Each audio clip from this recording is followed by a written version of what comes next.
Are you ready for Samsung's biggest smartphone launch of 2026? With just weeks to go until Samsung's Unpacked event, the Galaxy S26 Ultra has been completely leaked.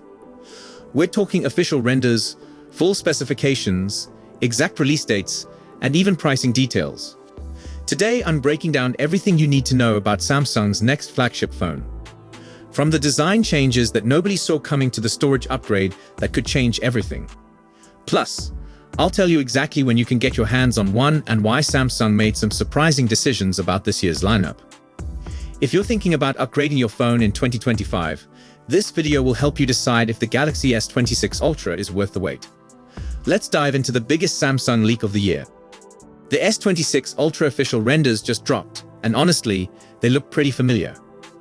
Android Headlines published the complete specifications along with official images showing the phone in two colors. You get cobalt violet, which looks like a deep purple shade, and classic black. The overall design stays very close to the S25 Ultra that we know today. Samsung clearly decided that if it's not broken, don't fix it. But there are two notable changes that catch your eye immediately. First, the corners are slightly more rounded than the current model. This should make the phone more comfortable to hold, especially during long gaming sessions or video calls. Second, and this is the big visual change, Samsung added a camera island on the back. Instead of individual camera lenses sitting directly on the phone's back, they're now grouped together in a raised bump. This brings the S26 Ultra more in line with what we see from other flagship phones. Some people love camera islands because they make the cameras look more organized. Others prefer the clean look of individual lenses like Samsung has been doing. The thickness measurement came in at 7.9 millimeters, which is actually thinner than the current 8.2 millimeter S25 Ultra. But here's the thing, when you look at the side profile images, the visual difference is barely noticeable. We're talking about 0.3 millimeters, which is less than the thickness of two sheets of paper. Don't expect this to feel like a dramatically thinner phone in your hand. It's definitely not trying to compete with ultra-thin phones like the rumored S25 Edge. Speaking of the S25 Edge, it's interesting that Samsung didn't continue that experiment with the S26 lineup. Now let's talk about the release timeline, because Samsung has mapped out some very specific dates. The Galaxy Unpacked event is happening on February 25th, 2026. This is where Samsung will officially announce the S26, S26 Plus, and S26 Ultra. Many people expected Samsung to shake up the lineup this year with different models. There were rumors about a S26 Pro that would sit between the regular S26 and the Plus model. This would have been an entry-level Galaxy S phone with better cameras, similar to what Apple does with the iPhone Pro. But Samsung decided against this approach, mainly because of pricing pressure from the iPhone 17. The regular iPhone 17 costs $799, and Samsung wants to stay competitive at that price point. Adding a Pro model would have meant raising prices, which Samsung wasn't comfortable doing. There were also rumors about a S26 Edge, following up on the thin phone trend from 2025. But apparently, the S25 Edge didn't sell well enough to justify a second generation. Thin phones look great in marketing photos, but most people prefer better battery life and more features. So Samsung went back to the classic three-phone lineup that has worked for them for years. This decision actually delayed the launch by about a month while Samsung redesigned the phones and ramped up production. Pre-orders open on February 26th, the day after the announcement event. This is different from Samsung's usual approach of opening pre-orders immediately after the presentation. The pre-order window runs from February 26th to March 4th in South Korea. Then there's a pre-sale period from March 5th to March 10th. We don't know yet if this timeline applies worldwide or just to the South Korean market. Samsung usually offers some great pre-order deals, and this year should be no different. Expect boosted trade-in values where they'll give you more money for your old phone. They often guarantee minimum trade-in amounts, so even if your phone is in rough condition, you'll get something for it. Samsung will probably have exclusive colors only available through their online store. Last year, the titanium jet black S25 was a Samsung store exclusive, and it was gorgeous. There might be a partnership with Google to include free access to Google AI Pro. The Pixel 10 Pro comes with a year of Google AI Pro, So Samsung might match that offer. The big question is whether Samsung will continue their double storage promotion. This is where buying the base model gets you double the storage for free.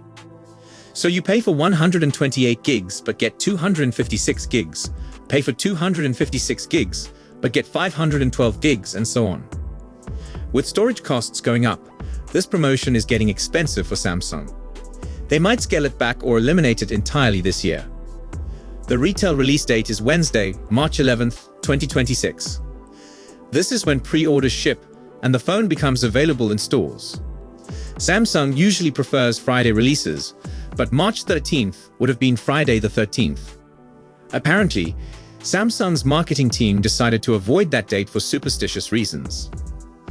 Wednesday releases are unusual, but it gets the phone to market 2 days earlier. Now here's where things get really interesting: the storage upgrades. A Finnish retailer accidentally published Galaxy S26 specifications early, and they reveal a major change.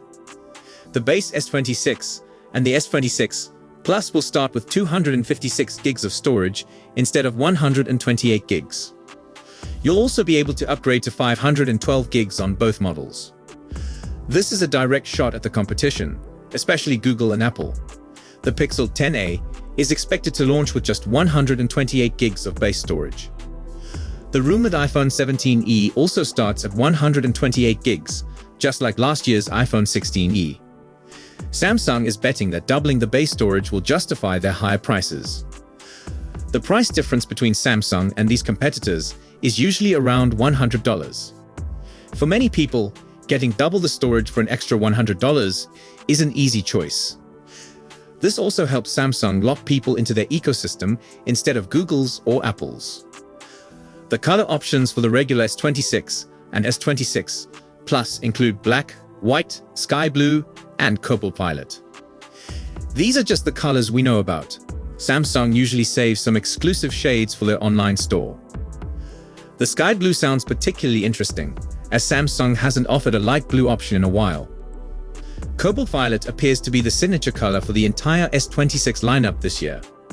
It's a deeper, more sophisticated purple compared to the brighter purples Samsung has used before. What's missing from these leaks is detailed camera information and processor specifications. We know there will be a camera island, but we don't know if the actual camera hardware is getting upgraded. Samsung usually saves the biggest camera improvements for the Ultra model. The processor will almost certainly be the latest Snapdragon chip, but Samsung hasn't confirmed which one yet. Battery life, charging speeds, and display improvements are also still unknown.